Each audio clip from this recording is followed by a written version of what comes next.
नमस्कार। उनके खत और आपकी 30वीं कड़ी, आप सबका हार्दिक अभिनंदन। चलिए खत सुनते हैं। तारीख 17 से 18 दिसंबर साल 1952। आदरणीय पंडित जी, प्रणाम। नवाजिशनामा मौसूल हुआ, यानी आपका खत मिला। जवाब में ताख़ीर हुई यानी देर हुई, माफ़ फरमाइएगा।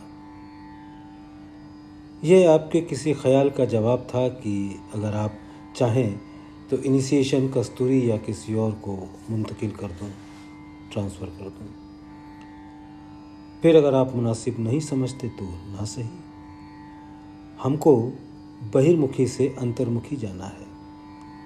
हमको अपने आप में ही लय होना है और मेडिटेशन का मकसद भी यही है। मोहब्बत बराह रास्त बालातर। मोहब्बत अगर खुदा से सीधी हो जाए तो बहुत अच्छा, मगर क्योंकि ऐसे करने वाले सिर्फ 2 एक ही होते हैं, इसलिए किसी काबिल गुरु का सहारा लेकर उसमें से होने की कोशिश करते हैं। मेरी काबिलियत तो आप समझे हुए हैं कि एक बर्फ़ का तोड़ा बना हुआ हूँ और हाथ को हाथ नहीं सूझता। जब मुझको अपनी ही खबर नहीं होती तो ऐसे दीवाने को कौन पूछे, और ऐसे शख्स को इल्म भी क्या हो सकता है। और भाई सच पूछो तो जब दानाई यानी इंटेलिजेंस का इल्म हो जाता है तो वो दीवाना कब रहा। और मैंने तो दीवाने से भी एक कदम आगे रखा। नतीजा ये हुआ कि दीवाना होकर दीवानगी को भूल गया।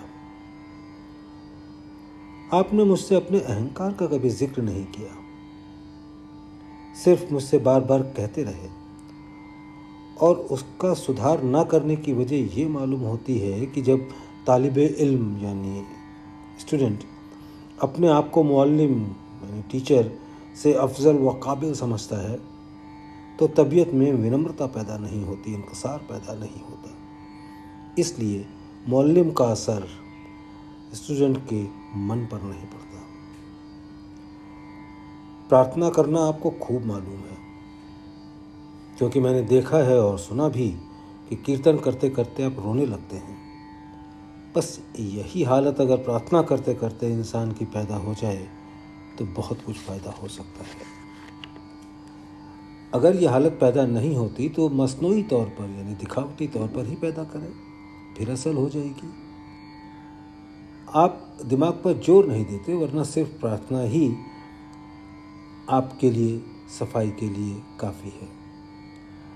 आप दूसरों की गुत्थी सुलझाने के लिए महात्माओं की मंडली में बुलाए जाते हैं और सुलझा भी देते हैं। अफसोस है कि ऐसा आदमी अपनी खुद गुत्थी न सुलझा सके। मेरी बहुत सी उम्मीदें आपसे वाबस्ता थी, जुड़ी हुई हैं और अब भी हो सकती हैं, क्योंकि आप एक अदना जाहिल यानी छोटे अनपढ़ मंडली में मजहबी इल्म अच्छा रखते हैं और अपने मतलब के खातिर रूहानी पहुंच आपकी अच्छी तौर पर है। सबसे ज़्यादा ताज्जुब की बात ये कि मैं आपका मनोमय कोश तोड़ चुका था, फिर भी कोई असर मन में ना हुआ। या तो मनोमय कोश टूटने का यह ख़ास ना हो, विशेषता ना हो कि ख़यालात कम आते हों, मगर ख़यालात की रंगत मेरी समझ से ज़रूर बदलना चाहिए, या फिर यह समझ लेना चाहिए कि कोश टूटा ही नहीं। मगर मुझे अपने ऊपर कॉन्फिडेंस है और ऐसा कोई भी केस सामने नहीं कि जिस बात के लिए मैंने विल बांधी रूहानियत की हद में वो हो ना गई हो। बड़ा अच्छा होगा कि मास्टर साहब और कस्तूरी भी सोचा करें, बिना मेरी रियायत के सोचें, इस बात को अनुभव करके लिखें कि ये क्या बात है, ताकि अगर कोई कमी हो तो उसके दूर करने के लिए मैं अपने आप को गुरु महाराज के सामने पेश करूं। और आप भी अगर कुछ मुझे बतला सकें तो कोई हर्ज नहीं, मतलब सब आपसे है। याद रखिए कि जिसने अपने आप को सब कुछ समझा उसने कुछ ना पाया। अपनी नफ़ी कर देना और कुछ नहीं, बल्कि अपने आप का ख्याल हमेशा के लिए मिटा देना है। खैर, ये बातें मैं हमेशा ही कहता रहता हूँ और न जाने कब तक कहता रहूँगा। आपने ये लिखा है कि मैंने अपने आप को मारने की बहुत कोशिश की, मगर अब तक न कर सका। बात यह है कि लोग अपने आप को मारने की कोशिश नहीं करते, बल्कि मार खाने की कोशिश करते हैं और इसलिए मार खा जाते हैं। और मार खिलाने वाला आपका अपना मन होता है। उसको किसी ऐसे काम पर नहीं लगाते जिससे कि वो खुद नशे में चूर रहे और उसके मारने की ताकत कमज़ोर रहे। इसलिए शगल राब्ता यानी काम, व्यस्तता, क्योंकि हम जीन्स से हम जीन्स को ही मोहब्बत होती है, ज़्यादा मुफीद रहता है, फ़ायदेमंद रहता है। वैसे अगर बराह रास्त ईश्वर में लगाया जाए तो भी वही बात हो सकती है। आपने अपने मन को इस तरफ नहीं लगाया, बल्कि उसको ग़िज़ा देते रहे, भोजन देते रहे, यहाँ तक कि वो खुद आपके लिए ताज़ियाना बन गया, कोढ़ बन गया। उसकी ग़िज़ाएँ बहुत सी हैं, मन की ग़िज़ाएँ बहुत सी हैं। मसलन शरीफ ख़ानदान का एहसास, शरीफ कौम का एहसास, शरीफ जात का एहसास, आलिम होने का एहसास, विद्वान होने का एहसास, वगैरह वगैरह। जब तक कि ये एहसासात इंसान के ख़त्म नहीं हो जाते, तब तक मन की हालत कमज़ोर नहीं पड़ती। अब आप इसको सोचिए कि कौन सी कमी आप में है, और ये कि आया मन में आपने अभी तक किसी अच्छी तरफ लगाया भी नहीं।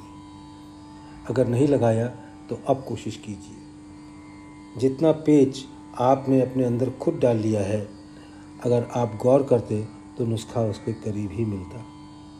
और ये या कोई भी ऐसी बात नहीं हो सकती जो ठीक ना हो सके। मैं समझता हूँ कि बहुत मामूली अक्ल की बातें हैं जो इंसान अपनी हालत को सोचकर उसका खुद दफिया यानी इलाज कर सकता है। मैंने जाने कितनी तरकीबें लिखी होंगी, मगर सही मायनों में आप किसी को ना कर सके। वजह ये कि आपने अपना बार यानी भार दूसरों पर डाल दिया है। अपने जिस्म की हिफाजत वही कर सकता है जो खुद ताकतवर है। लिहाजा आप अपने पर तवज्जो करके किसी तरकीब पर आ जाइए कि आप खुद साफ़ हो जाए। मैं अगर कुछ करता हूँ तो अब भी घबराहट मुझ में शुरू हो जाती है और घबराहट बढ़ती ही जाती है। फिर भी अगर उसको मैं कायम रखता हूँ 10-20 सेकेंड, तो वो चीज़ आप में सरायत नहीं करती, दाखिल नहीं होती, बल्कि वापस लौट आती है। आप खुद तरकीब सोचकर बतलाइए कि मुझे क्या करना चाहिए, या आप और मैं और मास्टर साहब तीनों जब यकज़ा हों, एकत्रित हों, तो इस पर कुछ और सोचा जाए।